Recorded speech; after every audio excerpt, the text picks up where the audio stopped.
Hey y'all, welcome to Makeup and Mess. I am Jay the Beauty Therapist, aka Jalen Nicole, LMFT. Yes, I am a licensed marriage and family therapist. I will drop this little pin, this little disclaimer. This is not a substitute for therapy. This is not a substitute for therapy. I'm kind of like your homegirl who also just is a therapist. That's the vibes we're on. I'm your homegirl, but I just so happen to be a therapist. So with Makeup and Mess, we're gonna be having real conversations about what we're seeing in these stories. Reddit stories. I swore I said that. We are paying attention to what we see in the Reddit stories. We're gonna be talking about the chaos, because some of this must be chaotic. We're gonna be talking about the trauma. We're gonna be talking about the trauma. We're gonna be talking about healing. We're gonna be doing all of it. All of it. And this first story, who Lord? It's a good one. I would also like to throw in there, just so we all have an idea of what's actually happening. I'm also ADHD for all y'all folks, my neurodivergent crew. Your girl is ADHD. So I don't really be reading out loud like that sometimes. So this is about to be like a real first. So bear with me. Reading was always a struggle for me as a child because I would just get so distracted. I would get bored and I'm like, I don't want to do this. I could do something else. Audiobooks has been my saving grace, but I've always wanted to practice reading more and reading out loud, especially. So just throw that little disclaimer in there. Okay, so this story comes from Best of Redditor Updates, and it is called My Boyfriend Blames Me for a Business Deal Gone Wrong Because He Was Rude to Me. My boyfriend Derek owns a bunch of businesses. A few days ago, he wanted to go meet with a representative of a restaurant chain. A few days ago, he wanted to meet with a representative of a restaurant chain in order to acquire one of their stores. Derek invited Alex, the representative, to have dinner with us at a fancy restaurant.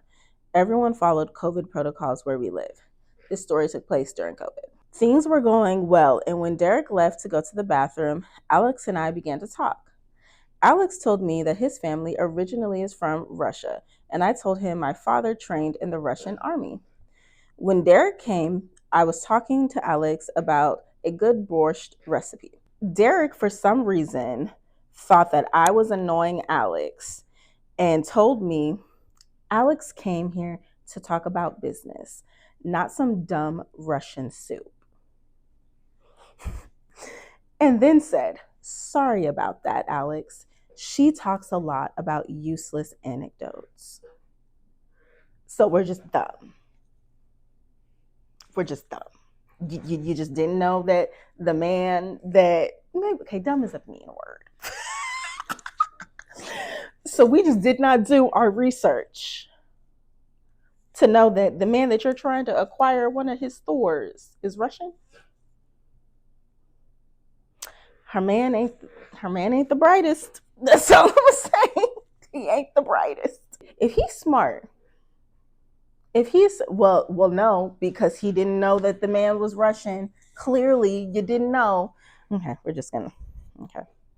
Well, Derek, I care about dumb Russian soup because I'm Russian. It's so comical. Sorry, it's so comical. Things were awkward, and long story short, Derek didn't get approved for the franchise. No shit. And now he's blaming me for it. I feel guilty and I don't know what to do. This is so comical because if he had done his research properly, he really could have used OP as like OP could have came in clutch. She could have came in clutch. Yo, girl is Russian. He's like, but you didn't do your research. There's a lot of things, at least in that first part, because that is the post. That is the first part of the post. We do have an update, but The first part of this post, some things that kind of really stood out to me, and I wonder if they stood out to you guys too. Um, the fact that Derek felt oh so comfortable with talking down about OP in front of somebody who's technically a stranger to them, just one, it gives me an ick, but two, it kind of lets me know a little bit of what potentially could be going on in the background, because people aren't normally that comfortable talking crazy like that to a partner in front of somebody who is new. The fact that he felt comfortable like that, I'm like, how does he talk to you behind closed doors? Which may be why our girl is over here asking, what could I do, and feeling guilty. It definitely feels like there's some emotional A happening because of the fact that her first thought is to ask, is her first thought is to be like, I feel guilty. And in my head, I would like, please tell me, run it back, run it all the way back, and actually let me know, what did you do wrong?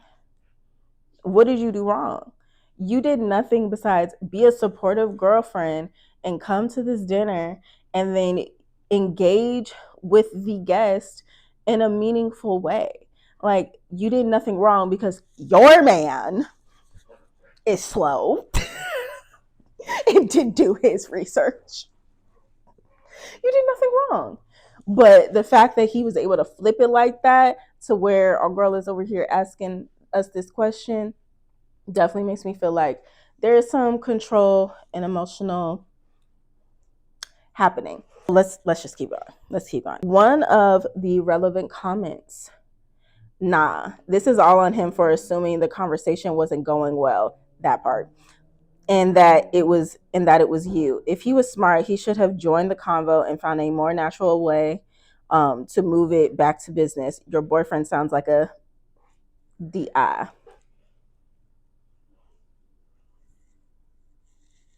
CK. There is a way to tell if a conversation is going well or not. Like, there's typically an air. It's especially because you were able to tell it got awkward once he made that statement. There would be an air of awkwardness. Like, there would be an air of like, I really don't want to be in this conversation. And so the fact that he was not able to recognize, well, I don't even think that he was not able to recognize. He clearly did not care and felt like you were supposed to probably, you know what?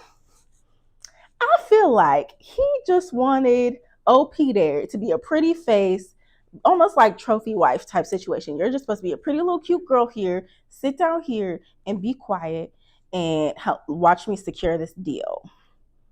That's what it's giving. That's actually what his energy is giving. OP responds to that comment and says, he has a habit of thinking whenever I'm talking to someone, they're annoyed by me. I've told him to stop, but he won't.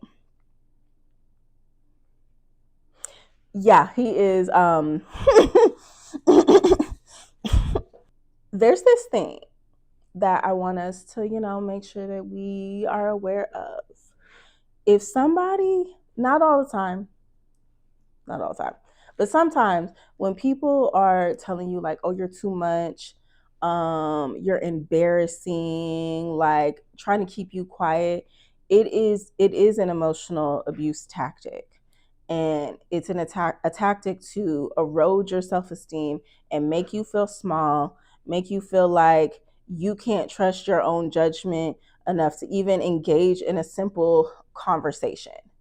And so the fact that he has a habit, the fact that he has a habit of telling her she's being annoying is like, okay, I'm about to make you question yourself so that you don't have too much of an opinion. You just, like I said, pretty face, sit there, be quiet.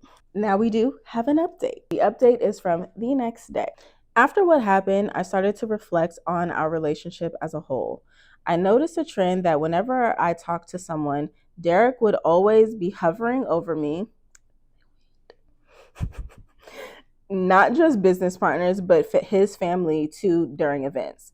Also, him insulting me for what I would say was a trend, and I didn't notice it until now. I told Derek about this in the last attempt to salvage our. Why?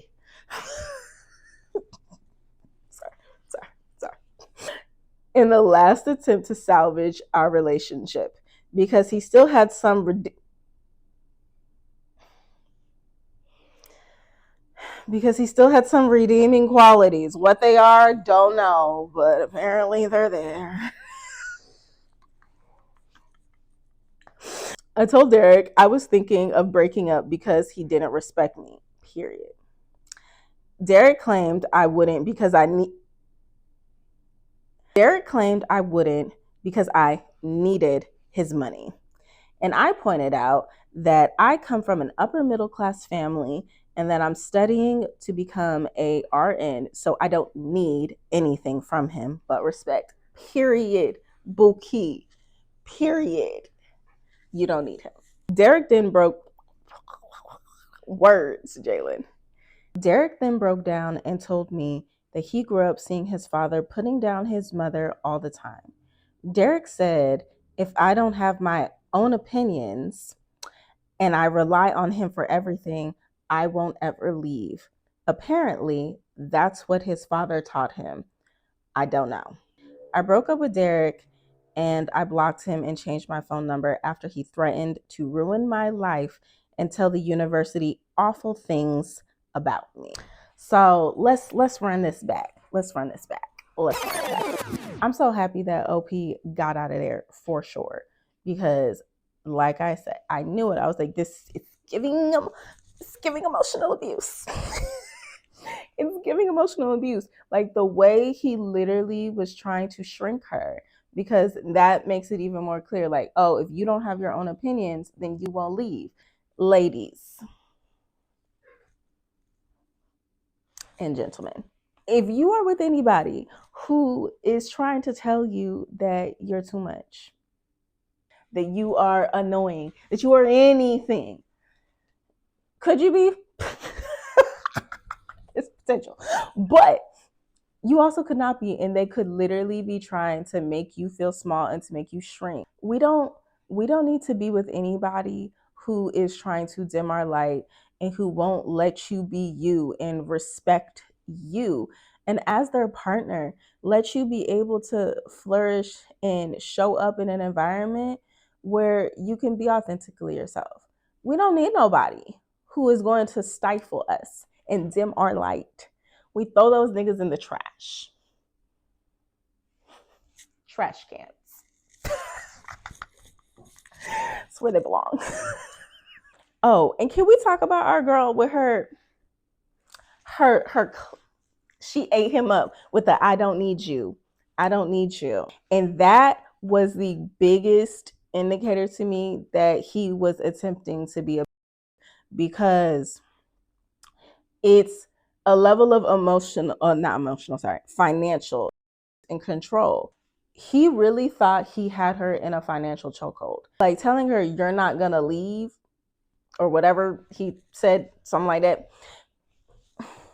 In his head, it's almost like because he thought that she needed him financially, that meant that he could disrespect her, he could talk to her however the hell he wanted to talk to her because she needed him financially, which is exactly why it is so important for us to have our own things. We got to have our own stuff going on, our own dreams, our own goals.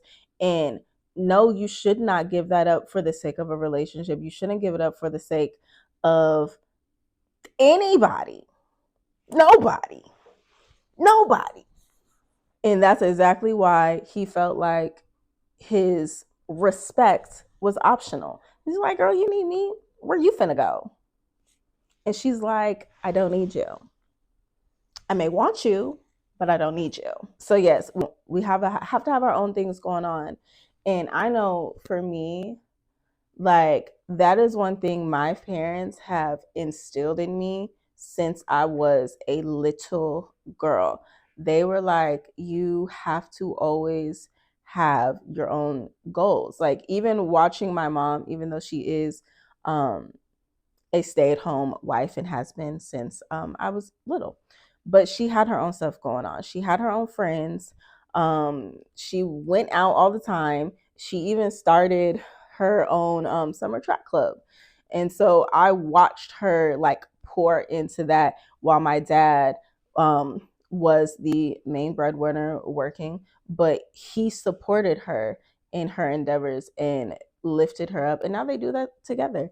So it I think that is the one thing that I really thank my parents for, is being able to watch my mom maintain her independence and being a strong Black woman throughout their entire relationship, and watching my dad love, support, and be there for her, and her support him in all of his achievements was is because they still do that. I love them.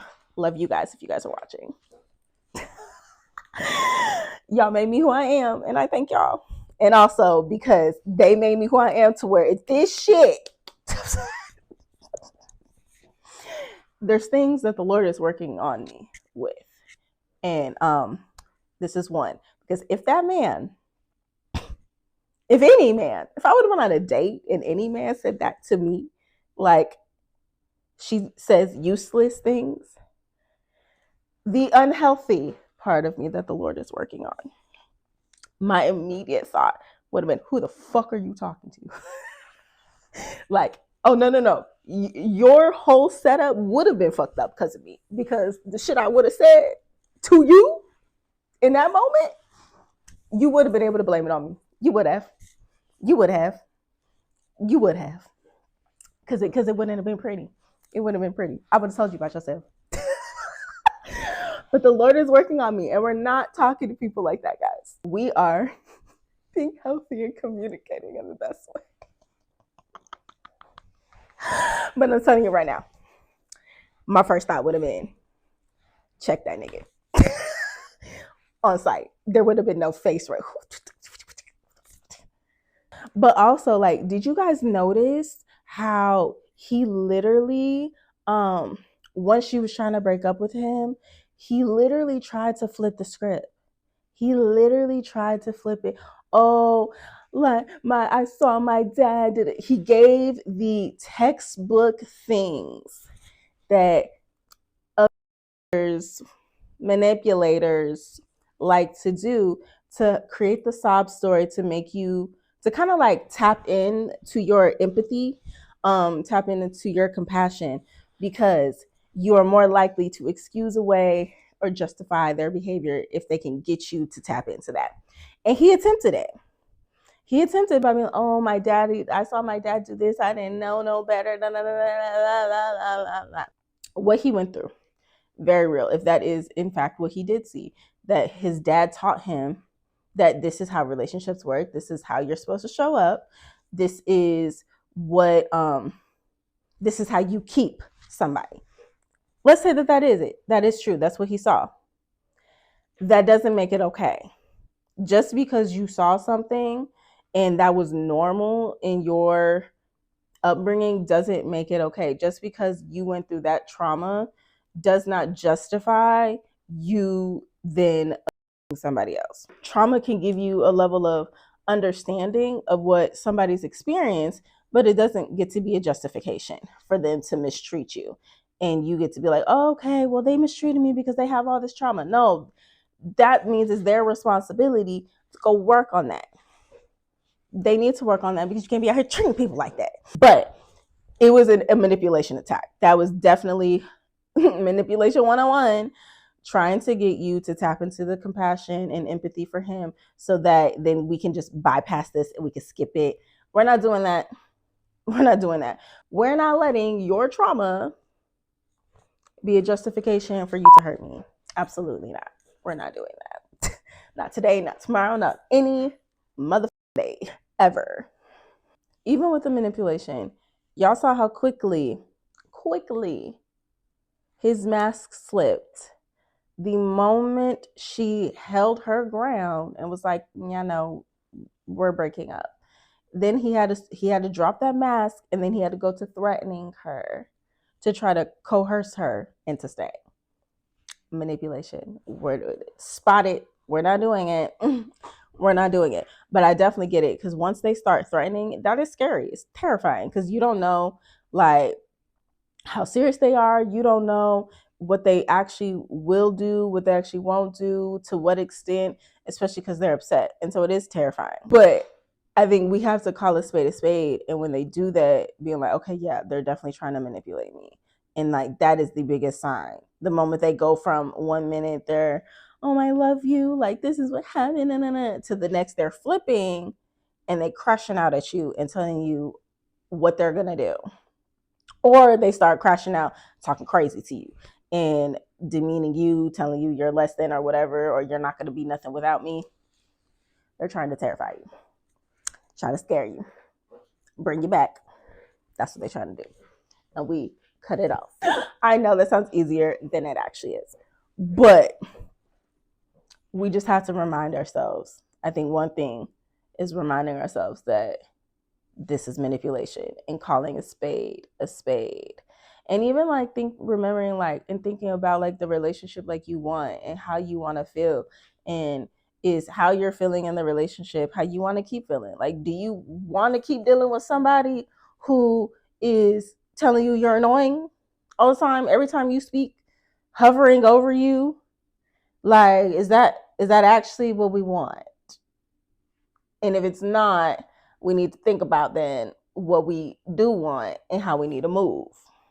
One thing, which I don't be blocking people, but people do that.